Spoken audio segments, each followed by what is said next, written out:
Hello viewers, today's topic is different types of blood collection vials. In my previous video I have described about different types of anticoagulants. Now you can easily learn about different types of blood collection vial.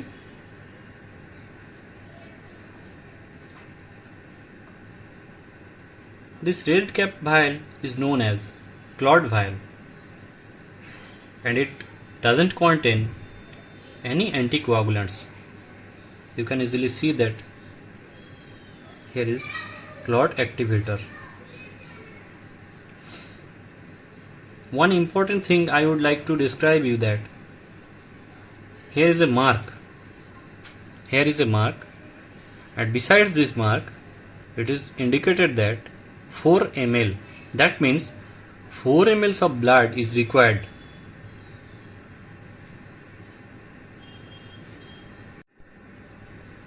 As it is a CLOT vial and doesn't contain any anticoagulant, 4 ml is not mandatory. But you can also draw blood 2 ml, 3 ml as per required amount. There is no problem. If you collect 4 ml blood, there is no problem. If you collect 1 ml blood, there is no problem, since it contains no anticoagulant. You can easily see here that it is non-vacuum tube, and lot number here is mentioning, and the expired date also mentioning 10/24, also mentioning that sterile vial. Now coming to next vial, there is a lavender color and it is also known as EDTA vial. In my previous video I have told you that disodium, dipotassium or tripotassium salt of EDTA can be used. Here you can easily see that this place K3 EDTA 2 ml 3.6 mg. That means 3.6 mg EDTA is given. You can easily see the droplet here. Look at this droplet here and here overall. And here also mentioning that 2 ml of blood required. It is very important. 2 ml of blood.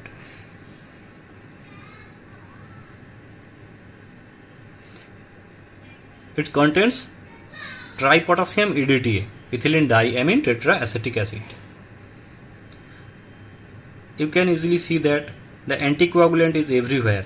That's why after collection of blood, you should mixing the sample properly. This way. This way.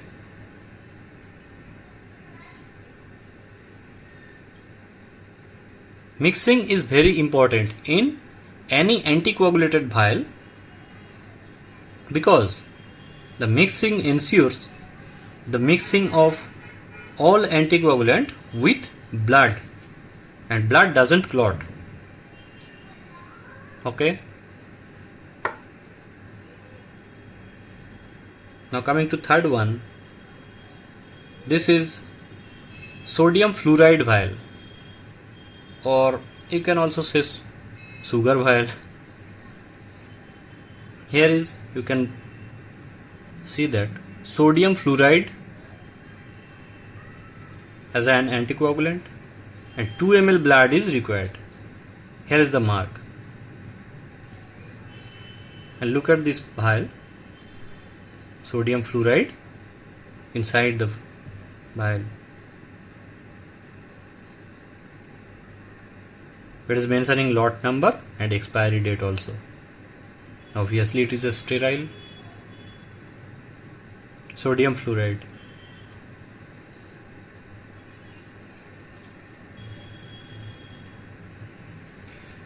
We can also add potassium oxalate along with sodium fluoride in fluoride vial, but this one contains sodium fluoride alone.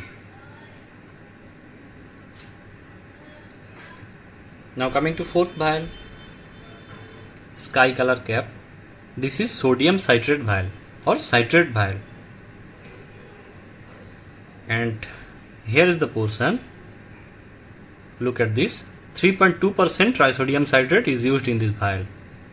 That's why you can use this vial for collection of blood in case of coagulation profile, as it is mentioned here, 3.2% trisodium citrate, and the ratio is also given 1:9.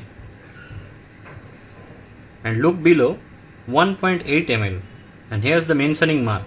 That means 1.8 ml of blood is mixed with, look at this, the sodium citrate present in this vial. You can mix with 1.8 ml of blood. As it is, the ratio is 1:9. That means the citrate present in this vial is approx 200 microliter, and the blood required 1.8 ml. 1.8 ml of blood and 200 microliter of citrate, ensuring that 1:9 ratio. Now coming to fifth vial, that is green color cap, is also known as heparin vial, and anticoagulant present in this vial is heparin, sodium heparin. You can here see that, sodium heparin. And how much amount of blood is required in this vial? Here is mentioning 3 ml, and the mark is here. Look at this, so that 3 ml of blood is required in this vial, heparin vial. Now coming to sixth vial, that is gel vial. It is also known as serum separator vial. Yellow colored cap, and you can see that gel is present at the bottom of the tube.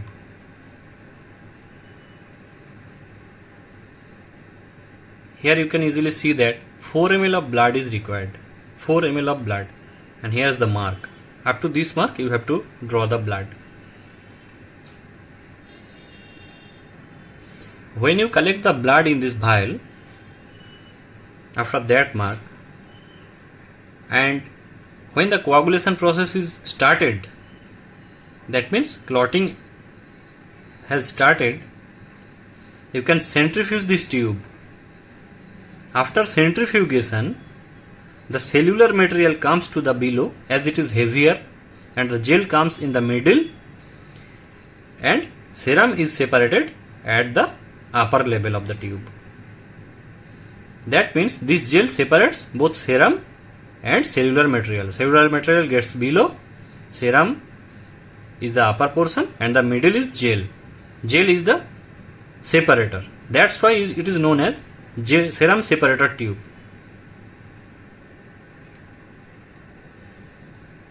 This gel serves as a barrier. This gel serves as a barrier to diffusion, preventing contamination of serum with cellular components. Do you know the composition of this gel? The composition of this gel is ACRYLATE, styrene monomer, silicon dioxide, and RHEOLOGY modifier. This is the composition of this gel. Please denote this. Now I am going to describe you in which vial which blood is collected for which test. In this gel vial, you can draw blood in which serum is required. Usually, all biochemical tests require serum except HbA1c. It requires whole blood. In this vial, you can process all biochemical tests like urea, creatinine, sodium, potassium, LFT, lipid profile, or if you transport the specimen to longer distance, you can use this vial, because it separates serum from cellular material. That's why no hemolysis is occur in this tube. Serum is separated at the upper portion and the cellular portion getting down, and the middle portion is gel. You can also process special tests like vitamin D3, thyroid profile, etc. Now coming to heparin vial, as I have described earlier my video, heparin vial can be used for test of TBDNA PCR, quadruple marker, etc. You can also process all of the tests in this vial, but this vial is quite expensive. That's why we use CLOT vial, EDTA vial, etc. You can also run. I will mention one special test,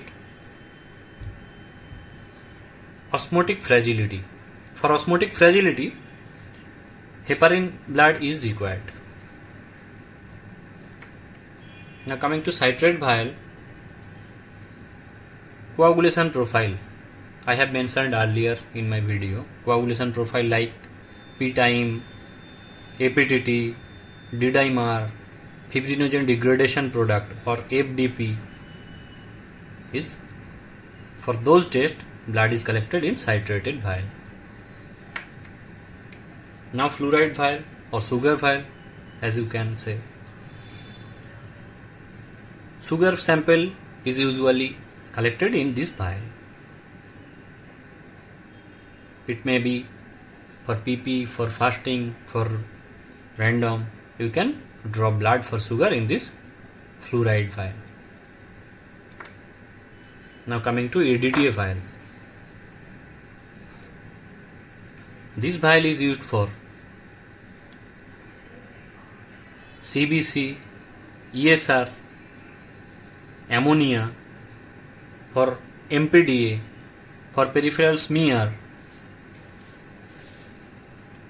for HbA1c. For HbA1c, whole blood is required. I would like to mention one special thing about this tube, EDTA vial, that ammonia test is done and the blood is collected in this vial for ammonia test. For ammonia test, after collection of blood, collection of EDTA blood, blood should be transported to the laboratory as early as possible, because as per kit literature, blood should be collected and tested within 30 minutes of collection. After that, the ammonia value is increased. That's why we have to transport this vial, if ammonia test is given, as early as possible to the laboratory. After some time of collection, this vial is centrifuged and the plasma portion is used for the ammonia test. This is the one special thing about this vial.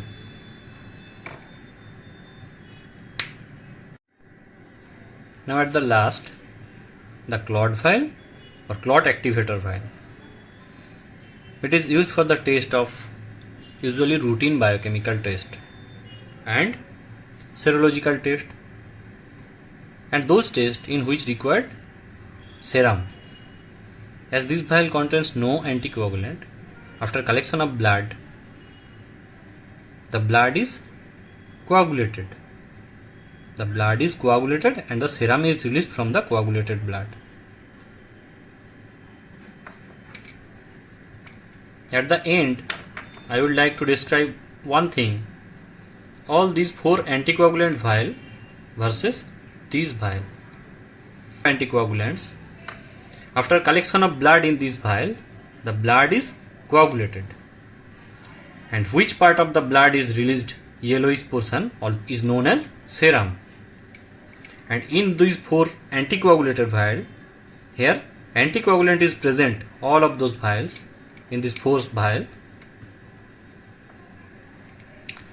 After centrifugation in this anticoagulated vial, the plasma portion is released and the liquid portion, this is also known as plasma. And this vial, after coagulation, the yellowish fluid is known as serum. Serum is nothing but plasma without clotting factor. That means fibrinogen. Plasma without fibrinogen is known as serum. After collection of this vial, we can get serum. After collection of this vial, we get plasma or whole blood.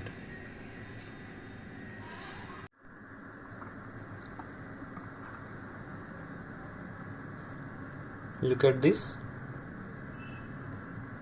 This is serum portion. This is serum portion and this is cellular portion. And you can easily see that the blood is clotted and serum is the upper portion. It doesn't mix together.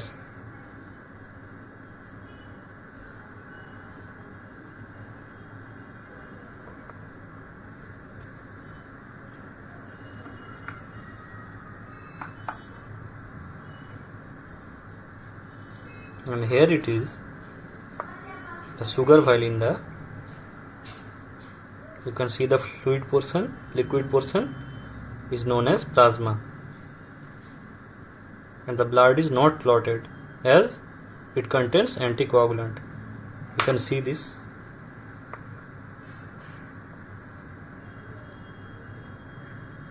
The blood and plasma gets mixed with each other. But in this vial, clot vial, it is not possible.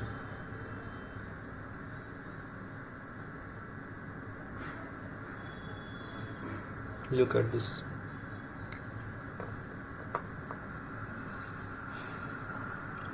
You can also see the EDTA vial. Here, the liquid portion is plasma and the cellular portion is not coagulated. After mixing, you can easily see that the blood is got mixed.